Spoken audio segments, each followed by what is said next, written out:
Welcome to my YouTube channel students. నేను శ్రీనివాస్ రెడ్డి. ఈ వీడియోలో మీకు టీఎస్ఈ సెట్ 2024 అప్లికేషన్ ఎలా చేయాలో మీకు డెమాన్స్ట్రేషన్ చేసి చూపించబోతున్నానండి. సో నేను ఆల్రెడీ ఒక స్టూడెంట్కి అప్లై చేశాను. అప్లై చేసేటప్పుడు తన అప్లికేషన్లో ఏవైతే స్టెప్స్ ఫాలో అయ్యామో ఆ స్టెప్స్ అన్నీ కూడా నేను స్క్రీన్ షాట్ రూపంలో తీసి మీకు ఎక్స్ప్లెయిన్ చేయదలుచుకున్నాను. సో దట్ మీరు ఈజీగా చేసేయగలుగుతారు. ఇదేం పెద్ద కష్టమైన పని కాదు. కాకపోతే చాలామంది స్టూడెంట్స్ డిప్లొమా లెవెల్లో వాళ్ళ దగ్గర క్రెడిట్ కార్డు, డెబిట్ కార్డ్స్ తర్వాత అలాంటివి లేకపోవడం వల్ల, పేమెంట్ మెథడ్ లేకపోవడం వల్ల వాళ్ళు ఫైనల్గా వాళ్ళు సొంతంగా అప్లై చేసుకోలేని పరిస్థితి ఏర్పడింది.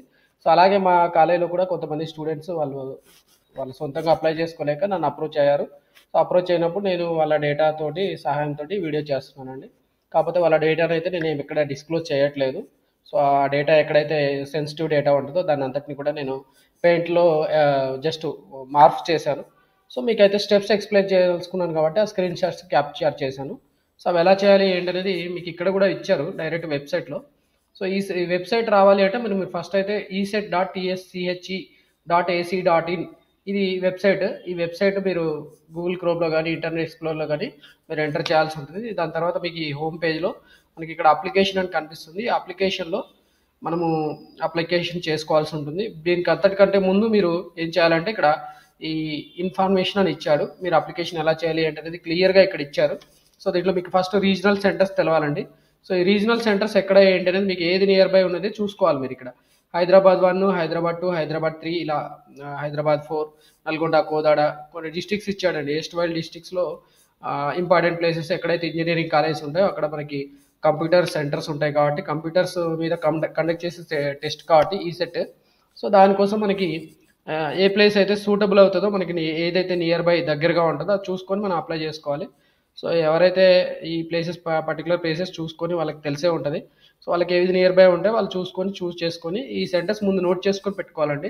సో ఇవి రీజనల్ సెంటర్స్ అన్నట్టు. ఇక్కడ మనకి ఫస్ట్ అప్లికేషన్ చేసుకునేటప్పుడు ముందు ఇవి రాసి పెట్టుకుని ఉంటే మనకి తొందరగా చేసుకునే అవకాశం ఉంటుందండి. ఈజీగా అప్లై చేసేయచ్చు. సో ఒకసారి ఈ చూసుకొని ఇక్కడ రీజనల్ సెంటర్స్ ఇది క్లిక్ చేస్తే మీకు తెలుస్తుంది. ఇది తీసుకొని క్లిక్ చేసేసుకోవాలి. దాని తర్వాత మనం డైరెక్ట్గా మరి అప్లికేషన్ ఎలా చేయలేదో డైరెక్ట్గా వెళ్ళిపోదామండి. సో ఆల్రెడీ మీకు ఇంపార్టెంట్ అప్డేట్స్ ఏవైతే ఉన్నాయో డిఫరెంట్ సెట్స్ గురించి ఒక వీడియో చేశాను.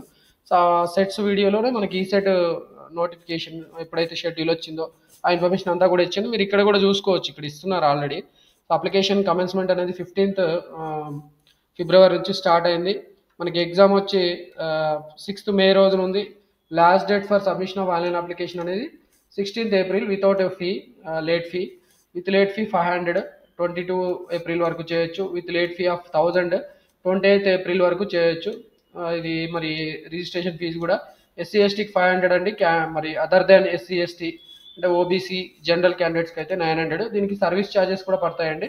సో అది 23 ప్లస్ సంథింగ్ పడుతుంది. సో 24 రూపీస్ వేసుకోవచ్చు. అంటే మీరు అప్లికేషన్ చేసుకోవాలంటే మీ అంతటా మీరు 924, ఎవరైతే other than SC ST pH ఉంటారో వాళ్ళకి 924 అవుతుంది. మిగతా వాళ్ళకైతే 524 రూపీస్ రఫ్గా చెప్తున్నానండి. 23.6 సంథింగ్ పడుతుంది. సో అది చేసేసుకోవచ్చు, ఈజీగా చేసుకోవచ్చు అండి. సో దాని తర్వాత మరి ఇప్పుడు డైరెక్ట్గా మన అప్లికేషన్ ఎలా చేయాలి అనేది మీకు ఎక్స్ప్లెయిన్ చేయదలుచుకున్నాను. సో ఇక్కడ యూజర్ గైడ్ అని ఇచ్చాడు, కానీ యూజర్ గైడ్ అనేది ఇప్పుడు ప్రజెంట్ అయితే అవైలబుల్ లేదు నేను వీడియో చేసే టైంకి. సో అందుకనే మీకు ఇది యూజ్ అవుతుందని చెప్పి నేను వీడియో చేస్తున్నాను. సో ఫస్ట్ స్టెప్ 1 అండి. ఈ స్టెప్ 1 లింక్ని క్లిక్ చేయాలి. స్టెప్ 1 లింక్ క్లిక్ చేస్తే మీకు ఇలా వస్తుంది. ఇక్కడ చూడండి. సో మీరు ఇక్కడ పేమెంట్ స్టేటస్ ఆల్రెడీ పేమెంట్ చేసి ఉంటే ఇది పేమెంట్ స్టేటస్ చెక్ చేసుకోవచ్చు.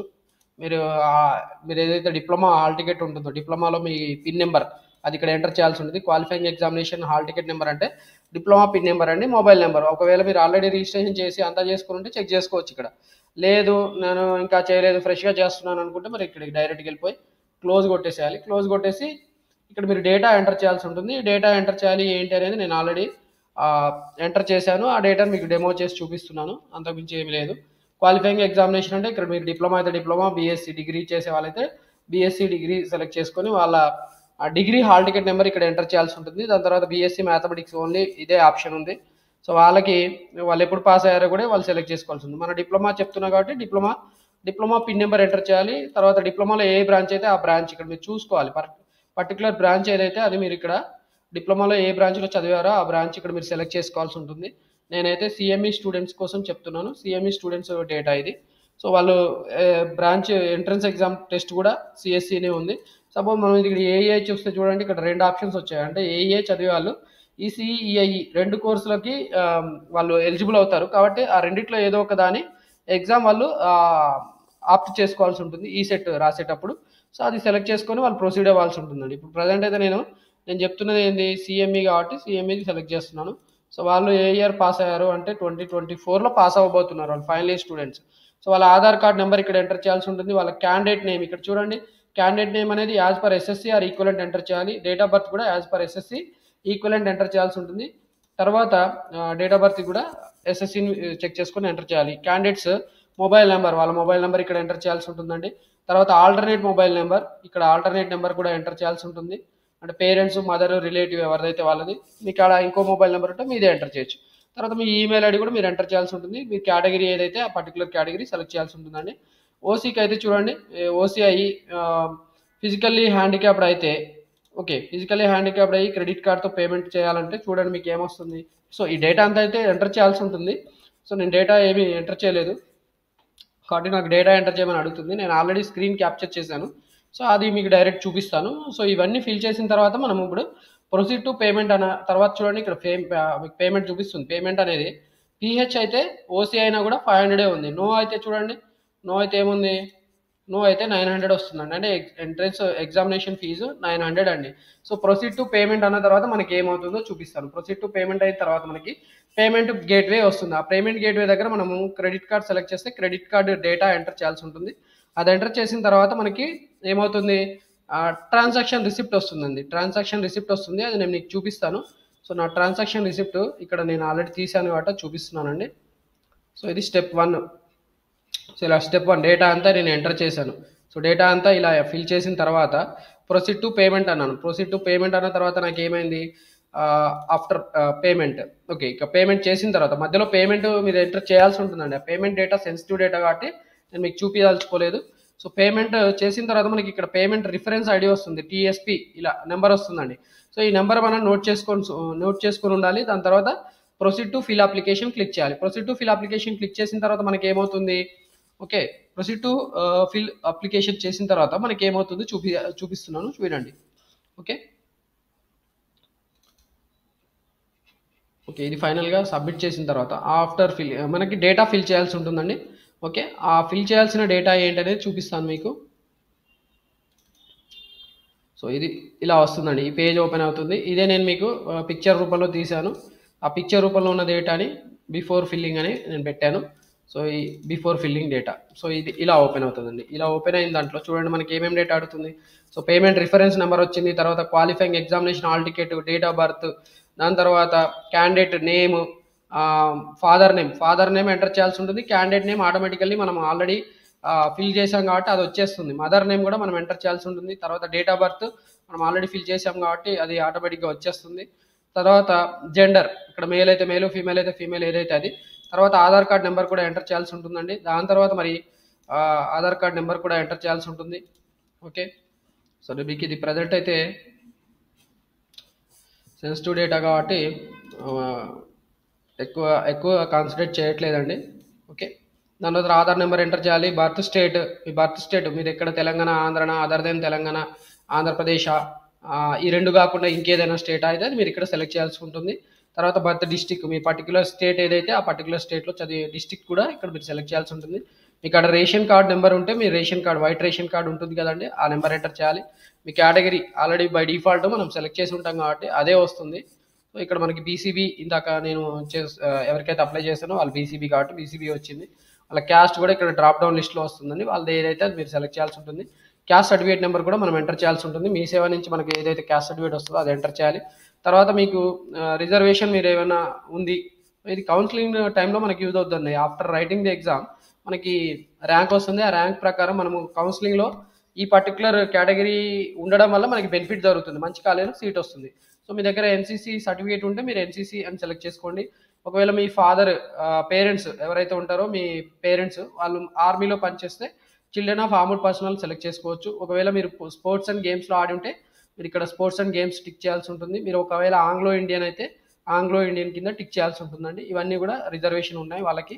తర్వాత మీ లోకల్ ఏరియా సెలెక్ట్ చేయాల్సి ఉంటుంది. మీరు తెలంగాణ రీజియన్ వాళ్ళైతే ఓయూ, ఏయులో ఆంధ్ర యూనివర్సిటీ పరిధిలోకి సంబంధించిన వాళ్ళైతే ఏయు అంటే ఇది ఆంధ్రప్రదేశ్ వాళ్ళకి పనికొస్తుందండి.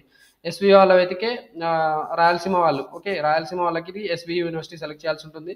నాన్ లోకల్ అయితే మీరు non local other than Andhra Telangana అయితే మీరు నాన్ లోకల్ సెలెక్ట్ చేసుకోవాల్సి ఉంటుంది. సో మైనారిటీ నాన్ మైనారిటీ వాళ్ళు, మైనారిటీ ఎవరైతే మైనారిటీ, నాన్ మైనారిటీ వాళ్ళు అయితే నాన్ మైనారిటీ. ఇక్కడ ప్రజెంట్ నేను ఎవరికైతే అప్లికేషన్ సబ్మిట్ చేస్తున్నానో వాళ్ళు నాన్ మైనారిటీ కాబట్టి నాన్ మైనారిటీ ఉంది. సో మీ యాన్యువల్ ఇన్కమ్ కూడా ఇక్కడ అడుగుతున్నారు, below 1 lakh, 1 lakh to 2 lakh, తర్వాత 2 lakhs అండ్ అబోవ్ ఏదైతే అది మీరు పర్టికులర్ ఇన్కమ్ రేంజ్ మీరు సెలెక్ట్ చేసుకోవాల్సి ఉంటుంది. తర్వాత ఇన్కమ్ సర్టిఫికేట్ కూడా మీరు ఇక్కడ ఎంటర్ చేయాల్సి ఉంటుంది. ఇది ఖచ్చితంగా కాదండి, ఇన్కమ్ సర్టిఫికేట్ అలాగే క్యాస్ట్ సర్టిఫికేట్ అని 2 ఉన్నాయి కదా, వీటికి ఖచ్చితంగా ఎంటర్ చేయాల్సిన అవసరం లేదు అండి. అలాగే రేషన్ కార్డ్ నెంబర్ కూడా ఖచ్చితంగా ఎంటర్ చేయాల్సిన అవసరం ఏమీ లేదు. మీ దగ్గర ఉంటే మీరు ఎంటర్ చేయండి, ప్రజెంట్ మీ దగ్గర ఉంటే మీరు ఎంటర్ చేయండి, లేకపోతే అవసరం లేదండి. ఎక్కడైతే స్టార్ మార్క్ ఉందో ఆ పర్టికులర్ ఫీల్డ్ మాత్రం మీరు ఖచ్చితంగా ఎంటర్ చేయాల్సి ఉంటుంది, మిగతావి మ్యాండేటరీ కాదు. అలాగే ఇక్కడ క్యాండిడేట్స్ బ్యాంక్ డీటెయిల్స్ అంటున్నాడు, ఇవి ఫ్యూచర్లో మీకు స్కాలర్షిప్ ఒకవేళ మీరు ఎలిజిబుల్ అయితే మీకు స్కాలర్షిప్ మీ అకౌంట్లో క్రెడిట్ చేయడానికి ఈ డేటా వాళ్ళు క్యాప్చర్ చేసుకుంటున్నారు. ఇది కూడా నాన్ మ్యాండేటరీ, అంటే మ్యాండేటరీ కాదు. ఇక్కడ చూడండి, బ్యాంక్ అకౌంట్, మీ పర్టికులర్ బ్యాంక్ అకౌంట్లో మీకు నేమ్ ఏముంది, అకౌంట్ నెంబర్ ఏంటి, ఐఎఫ్ఎస్సి కోడ్, సో ఇవన్నీ మీ దగ్గర ఉంటేనే మీరు ఎంటర్ చేయండి. ఒకవేళ మీకు ప్రజెంట్ అవసరం లేదనిపిస్తే ఈ పర్టికులర్ ఫీల్డ్స్ మీరు ఎంటర్ చేయాల్సిన అవసరం లేదండి. ఇది అప్లికేషన్లో మీరు ఎంటర్ చేయాల్సిన పేజ్ 1 అండి, ఇక్కడ చూపిస్తుంది కదా స్టెప్ 1 అన్నట్టు. దీని తర్వాత కూడా కొంత డేటా ఉంది, ఆ డేటాని మళ్ళీ నేను ఇక్కడ తీశాను. సో అది ఇక్కడ మళ్ళీ మీకు డిస్ప్లే చేస్తున్నానండి. సో ఇది సెకండ్ పేజ్. సో ఈ సెకండ్ పేజ్లో మీకు అడ్రస్ ఎంటర్ చేయాల్సి ఉంటుంది. అడ్రస్తో పాటు మీరు మీ క్వాలిఫైయింగ్ ఎగ్జామినేషన్, మీరు డిప్లొమా అయితే డిప్లొమా, తర్వాత బీఎస్సీ అయితే బీఎస్సీ, ఏదైతే అది మీరు ఇక్కడ ఎంటర్ చేయాల్సి ఉంటుంది. దాని తర్వాత మీ hall ticket, SSC hall ticket number కూడా మీరు ఎంటర్ చేయాల్సి ఉంటుందండి. హాల్ టికెట్ నెంబర్ మీరు జాగ్రత్తగా, మీరు 2021లో చదివింటే 21తో స్టార్ట్ అవుతుంది, 22లో చదివి ఉంటే మీరు 22తో స్టార్ట్ అవుతుంది. సో ఏదైతే అది చూసుకొని మీరు అప్లై చేయాలి. ఈవెన్ ఫైనల్ ఇయర్లో ఉన్న వాళ్ళే కాదు, సెకండ్ ఇయర్లో వాళ్ళు కూడా అటెంప్ట్ చేయాలని ట్రై చేస్తుంటారు, వాళ్ళ కోసం కూడా ఇక్కడ మనం అప్లై చేసుకోవచ్చు, నో ప్రాబ్లం అండి. అప్లై చేస్తాం అంతే, అంతమించి ఏం లేదు. ఎగ్జామ్ రాసిన తర్వాత మన కౌన్సిలింగ్లో మనము ఎలిజిబుల్ కాదు, అంతమించి ఏం లేదు, జస్ట్ ఒక అటెంప్ట్ చేయొచ్చు. దాని తర్వాత చూడండి, మీరు ఇంటర్మీడియట్ ఈక్వలెంట్ అంటే మీరు డిప్లొమా వాళ్ళు కాబట్టి ఇక్కడ ఎస్ నో, ఇక్కడ సింపుల్గా నోనే ఉంటుంది. మీరు ఎస్ అంటే ఎస్ చేయొచ్చు, ఓకే. మీరు ఇంటర్మీడియట్ చదివిన తర్వాత కూడా మళ్ళీ ఏమైనా చేసి ఉంటే ఇది పెట్టుకోవచ్చు. ఒకవేళ ప్లేస్ ఆఫ్ స్టడీ, డిస్టిక్ ఎక్కడ చదివారు, మీ డిస్టిక్స్ క్లాస్ 6 నుంచి క్లాస్ 10th వరకు, ఇవి ఎందుకు యూజ్ అవుతాయి అంటే మనకి లొకాలిటీ ఓయూనా ఏయునా లేకపోతే నాన్ లోకల్ అది డిసైడ్ చేయడానికి పనికొస్తాయండి. Class 6, 7, 8, 9, 10, okay. మీరు డిప్లొమా ఎక్కడ చదివారో ఆ డిస్టిక్ కూడా మీరు ఇక్కడ సెలెక్ట్ చేయాల్సి ఉంటుంది. తర్వాత ఇక్కడ మనం ఆల్రెడీ చెప్పుకున్నాం, రీజనల్ సెంటర్ ప్రిఫరెన్సెస్ అని ఉంటాయి. సో ఆ రీజనల్ సెంటర్ ప్రిఫరెన్సెస్ అనేవి మీరు జాగ్రత్తగా ఇవ్వాల్సి ఉంటుంది. రీజనల్ సెంటర్స్ అనేవి మీకు ఆల్రెడీ చూపించాను. సో మనకి ఇక్కడ 4 ఆప్షన్స్ ఇచ్చాడు. ఈ 4 ఆప్షన్స్లో మనకి ఎవరైతే తొందరగా అప్లై చేసుకున్నారో వాళ్ళు ఆ పర్టికులర్ ప్రిఫరెన్స్ పెట్టుకున్న వాళ్ళకి ఆ పర్టికులర్ రీజనల్ సెంటర్లో ఖచ్చితంగా వచ్చే అవకాశం ఉంటుందండి. సో అందుకని వీడియో చూసినామంటే మీరు తొందరగా అప్లై చేసుకోండి, ఈ సెట్ అప్లికేషన్ తొందరగా చేయండి. సో దట్ మీకు ఆ పర్టికులర్ ప్రిఫరెన్స్ 1లో ఉన్నదే మీకు రావచ్చు, లేకపోతే మీకు ప్రిఫరెన్స్ 2లో ఉన్నది వస్తుంది, లేకపోతే 3లో వస్తుంది, లేకపోతే 4లో వస్తుంది. ఈ 4గిట్లో ఏది కాకపోతే ఇంకేదైనా కూడా రావచ్చు. ఇవి ప్రిఫరెన్స్ మాత్రమే, ఖచ్చితంగా ఇవే వస్తాయని ఏమీ లేదు. తర్వాత మీరు ఫోటో అండ్ సిగ్నేచర్ కూడా మీ పర్టికులర్ ఫోటో సిగ్నేచర్ అప్లోడ్ చేయాల్సి ఉంటుంది. సో ఫోటోకి అయితే మ్యాండేటరీ సైజ్ రిస్ట్రిక్షన్ ఇచ్చాడండి. ఫోటో సైజ్ అనేది బిలో 50 KB ఉండాలి, ఓకే. ఇక్కడ చూడండి, ఫోటో సైజు బిలో 50 KB ఉండాలి. అలాగే సిగ్నేచర్ కూడా బిలో 30 KB ఉండాలి. So below 50 KB below 30 KB మళ్ళీ ఎలా తీసుకురావాలి ఏంటనేది కూడా మీకు ఆల్రెడీ చూపిస్తాను. నేను ఆల్రెడీ రెడ్యూస్ చేసి చూపించాను కాబట్టి అది కూడా మీకు చేసి చూపిస్తాను. సో ఇలా ఇదంతా సబ్మిట్ చేసిన తర్వాత మనం ఇక్కడ డిక్లరేషన్ యాక్సెప్ట్ చేయాల్సి ఉంటుంది.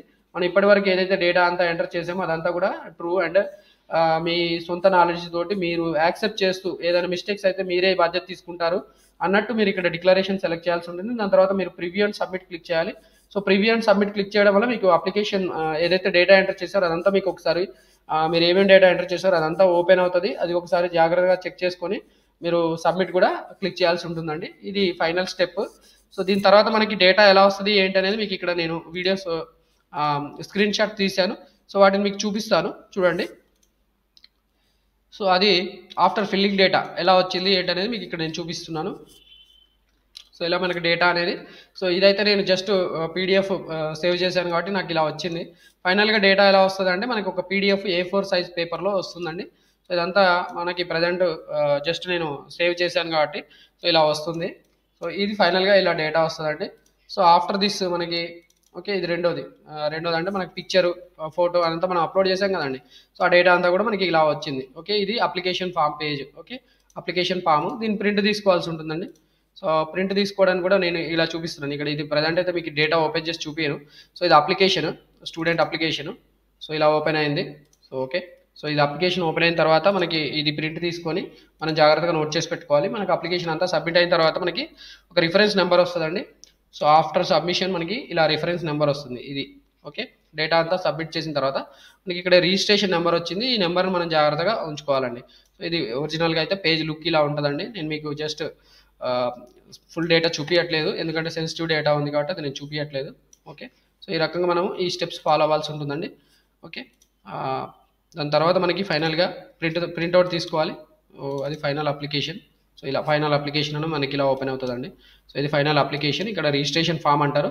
సో ఈ రిజిస్ట్రేషన్ ఫామ్ అనేది అంత మ్యాండేటరీ ఏం కాదు. ఓకే అంటే రిజిస్ట్రేషన్ ఫామ్ అనేది ప్రింట్అవుట్ తీసుకోవాలి. మనము ఎగ్జామ్ హాల్కి వెళ్ళేటప్పుడు వాళ్ళు కలెక్ట్ చేసుకుంటారు. ఓకే సో ఇది మీకు ఆల్రెడీ వచ్చేస్తుంది కాబట్టి దీంట్లో మీరు ఏం అబ్జర్వ్ చేయాల్సింది ఏమి ఉండదు. ఒకవేళ దీంట్లో ఏదైనా మిస్టేక్స్ ఉంటే కూడా మీరు మళ్ళీ హెల్ప్ డెస్క్ నెంబర్స్ ఇచ్చారు కాబట్టి ఆ హెల్ప్ డెస్క్ నెంబర్కి మీరు కాంటాక్ట్ అవ్వచ్చు, లేదా ఈమెయిల్ కూడా చేయొచ్చు. సో దట్ వాళ్ళు మీ డేటా ఏదైనా మీరు రిక్వెస్ట్ చేసిన దాన్ని కరెక్షన్స్ కూడా అలో చేస్తారు. ఈవెన్ కరెక్షన్ చేసుకోవడానికి కూడా మనకు ఒక షెడ్యూల్ ఇచ్చారండి. ఆ షెడ్యూల్ పీరియడ్లో మనం ఏం చేయొచ్చు అంటే మనం ఎంటర్ చేసిన డేటాని మనం ఒకవేళ మిస్టేక్స్ ఉంటే దాన్ని కూడా మనం కరెక్ట్ చేసుకోవచ్చు. ఓకే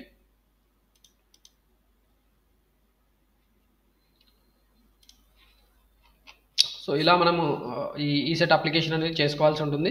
ఓకే మీకు క్లియర్గానే అర్థమైంది అనుకుంటున్నాను. ఓకే ఒకసారి హోమ్కి వెళ్ళిపోయి మళ్ళీ ఒకసారి మీకు స్టెప్స్ ఏమున్నాయి నీట్గా చెప్తాను. ఫస్ట్ అయితే అప్లికేషన్ ఫీ పేమెంట్ చేయాలి, తర్వాత అప్లికేషన్ ఫామ్ ఫిల్ చేయాలి, తర్వాత మీ అప్లికేషన్ ఫామ్ ప్రింట్అవుట్ తీసుకోవాలి. దాని తర్వాత మీరు ఒకవేళ స్టేటస్ చెక్ చేసుకోవాలంటే నో యువర్ పేమెంట్ స్టేటస్ చూసుకోవచ్చండి. ఈ రకంగా మనము ఈసెట్ అప్లికేషన్ అనేది చేసుకోవాల్సి ఉంటుంది. అప్లికేషన్ 15th ఫిబ్రవరి అంటే నిన్నటి నుంచి స్టార్ట్ అయింది.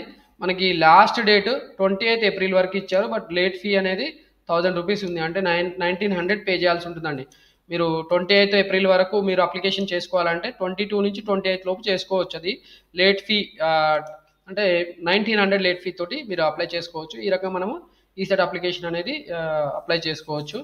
సో వీడియో అయితే మీకు నచ్చింది అనుకుంటున్నాను. వీడియో మీకు నచ్చితే ఖచ్చితంగా మీరు నా ఛానల్ సబ్స్క్రైబ్ చేసుకోండి. అలాగే ఎవరైనా నీడ్ఫుల్ స్టూడెంట్స్ మీకు తెలిసిన వాళ్ళు ఉంటే వాళ్ళు అప్లై చేసుకోవడానికి ఏమైనా ఇబ్బంది పడుతుంటే వాళ్ళు కూడా నన్ను అప్రోచ్ అవ్వచ్చండి.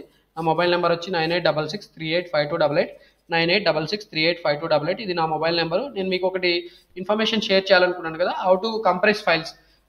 మీకు పిక్చర్స్ అనేవి 30 KB అలాగే 50 KBకి రెడ్యూస్ చేసుకోవడానికి ఇక్కడ ఒక వెబ్సైట్ ఉందండి. చూడండి ఇది compressjpg.net. సో ఈ వెబ్సైట్లోకి వెళ్తే మీకు ఫైల్ సైజ్ అనేది బిలో 50 KB అయితే బిలో 50 KB, బిలో 30 KB అయితే బిలో 30 KB కూడా రెడ్యూస్ చేసుకోవచ్చు. మనకి ఇక్కడ ఆప్షన్ అడుగుతున్నాడు టార్గెట్ ఇమేజ్ సైజ్ ఎంత సైజ్ చేసుకోవాలంటే అంత సైజ్ మనం ఫైల్ జస్ట్ సెలెక్ట్ చేసుకోవాలి. ఆ పర్టికులర్ సైజ్ని సెలెక్ట్ చేసుకున్న తర్వాత మనం కంప్రెస్ చేయాలి. కంప్రెస్ చేసిన తర్వాత మనకి ఏమవుతుందంటే ఇక్కడ డౌన్లోడ్ ఆప్షన్ వస్తుంది. సో ఇలా డౌన్లోడ్ చేసుకున్న తర్వాత ఆ పర్టికులర్ ఫైల్ మనం డౌన్లోడ్ చేసి చూసుకోవచ్చు ఇలా. ఓకే ఇది కంప్రెస్ అయిందండి. సో ఈ కంప్రెస్ అయిన ఫైల్ సైజ్ కూడా మీకు చూపిస్తాను. ఎంత సైజ్ కంప్రెస్ అయింది 212 KB ఇలా రెడ్యూస్ అవుతుందండి. మీకు ఎంత కావాలంటే అంత మీరు రెడ్యూస్ చేసుకోవచ్చు. ఓకే ఇక్కడ మనకి పర్టికులర్ ఫైల్ సెలెక్ట్ చేసుకొని దాన్ని రెడ్యూస్ చేసుకోవాల్సి ఉంటుంది. ఓకే ఈ వెబ్సైట్ పనికొస్తుందండి compressjpg.net. ఓకే సో వీడియో అయితే మీకు నచ్చింది అనుకుంటున్నాను. ఆల్రెడీ మీకు రిక్వెస్ట్ చేశాను, మీరు నా ఛానల్ సబ్స్క్రైబ్ చేసుకోండి మీకు నచ్చితే. ఓకే మిగతా వాళ్ళకు కూడా షేర్ చేయండి. Thank you for watching the video. Wish you all the best.